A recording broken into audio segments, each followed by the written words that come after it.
Didi, bonjour, bienvenue au Maroc. Vous allez vous produire ce soir sur la scène africaine Bourg-Greg dans un festival international comme Awazine.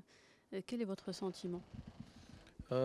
Franchement, pour le festival, grande fierté, je suis content. C'est une scène internationale. C'est un moyen pour moi de montrer ce que je sais faire et représenter mon pays aussi. Donc je suis content d'être là. Je suis content d'être là tout simplement. Puis une scène africaine au Maroc. Bien sûr, bien sûr. Et ça fait la deuxième fois que je vais faire un gros spectacle au Maroc. Et je suis excité de montrer un spectacle différent. Donc c'est un très gros festival à ne pas manquer. Vous êtes né dans une famille d'artistes. C'était donc pratiquement une évidence pour vous de suivre cette voie. Bon, pas du tout au début. Au début, je me prenais pour un citoyen qui devait continuer les études, aller travailler normalement. Mais au fur et à mesure que j'avançais, je me sentais dans la musique. Donc, j'ai dû suivre ma propre voie, mais avec le soutien aussi de mes parents. Donc, j'ai bien évidemment continué dans la musique parce que je me sentais bien dedans. Et voilà, ça donnait ce que ça donne aujourd'hui. Ah, la petite mafia, on s'en kawa. Il prend plus de caca. Maintenant, il fait. Hey, yeah, une pop. La petite mafia, on s'en kawa. Yeah. Ok. Tout malin, beaucoup d'argent. Pourquoi le hip-hop? Pourquoi le rap? Oh, parce que mes parents ils faisaient de la musique, de la world music, tu vois. Et j'aimais bien, mais je me sentais pas aussi dedans parce que c'était pas super jeune pour moi. C'est tout simplement ça. Donc j'ai décidé de rentrer par le hip-hop parce que mes idoles, mes artistes préférés, c'était des rappeurs.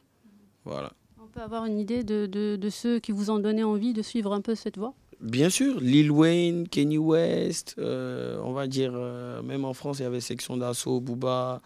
Donc, quand tu as, ce genre d'idole-là, c'est vrai que tes parents, ils font la world music, mais tu as envie de faire aussi du hip-hop. Donc, même si actuellement, j'essaie maintenant de montrer mon côté musical, ça a été la première porte d'ouverture pour moi, le hip-hop.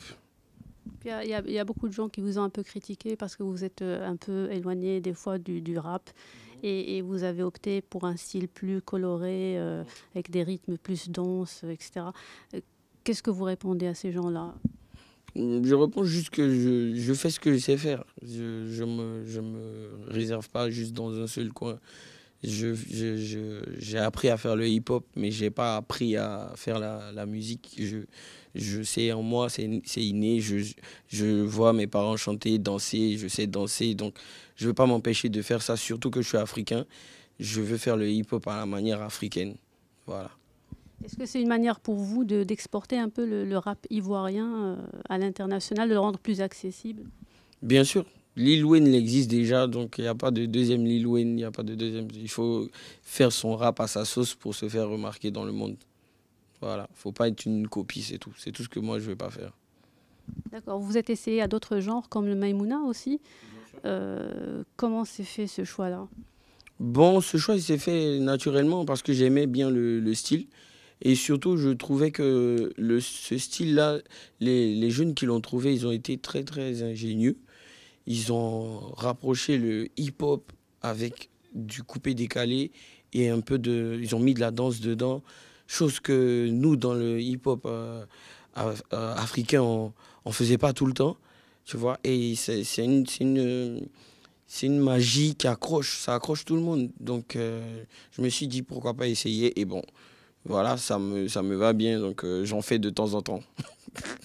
Alors, un disque d'or, et puis vous avez chanté à l'Olympia. C'était pour vous une consécration avec un éponyme Before Olympia. Comment ça s'est passé? Bon, on va dire que c'était un accomplissement, mais on est toujours en train de chercher l'excellence. On essaie de trouver d'autres objectifs. On essaie de s'améliorer, quoi. On ne va pas s'arrêter à une seule certification. Mais c'était un grand moment quand même. C'est pour ça qu'on a fait sortir le Before Olympia, pour marquer le moment, pour ne pas l'oublier. Parce que un artiste africain, faire une grande salle comme l'Olympia, surtout un artiste moderne, urbain, on ne voyait pas ça tout le temps. Comment se porte la scène africaine, enfin dire à Abidjan, comment se porte le rap africain? Ah, très bien, très bien. On est à ma voisine. Ça se porte très bien. Les petits frères, ils travaillent aussi. Tout le monde, tous mes collègues, franchement, ça travaille de partout. Il y a des concerts partout. On est souvent sur des mêmes scènes. On se retrouve. On essaie de continuer des featuring ensemble pour propulser la chose. Et ça se porte super bien. On peut avoir une idée sur vos projets des années à venir? Comment est-ce que vous vous voyez? Bon, déjà, il y a l'album que je prépare. Les années à venir, on va essayer de remplir le stade à Abidjan. Et on va dire l'international. Vraiment essayer toujours de chercher les codes, trouver la formule pour s'exporter. C'est le plus important pour moi. Alors justement, on peut avoir une petite idée sur l'album? Quel va être le style, les thèmes abordés? Bon, cet album, il est personnel. C'est un album qui va parler de moi. Ça s'appelle Dilem, c'est mon vrai nom. Cet album, il a la couleur rap, mais il va parler de tout ce que j'ai vécu. Il va parler de mon père, de ma mère. Il va parler de ma femme. Il va parler de mon groupe. Il va parler de tout ce qui est polémique sur moi sur les réseaux. Il va répondre aussi un peu aux détracteurs. Franchement, c'est du vécu. C'est que du vécu. D'accord, une dernière question. Avec la dernière CAN, quelle a été votre réaction après la victoire des éléphants? Franchement, quand j'ai fini le show d'ouverture, j'ai préféré ressortir vite du stade. Parce que j'avais la foi qu'on allait gagner, bien sûr, mais j'avais peur qu'on ne puisse pas sortir. Donc ça m'a trouvé en pleine route dans la ville. Donc je suis sorti comme un citoyen du pays, à m'amuser comme ça dans la rue. Et puis voilà, c'était magnifique. Vous-même, vous êtes un amoureux du foot. Il y a une équipe que vous préférez par rapport à une autre, une équipe en particulier? Dans les clubs, le Real de Madrid.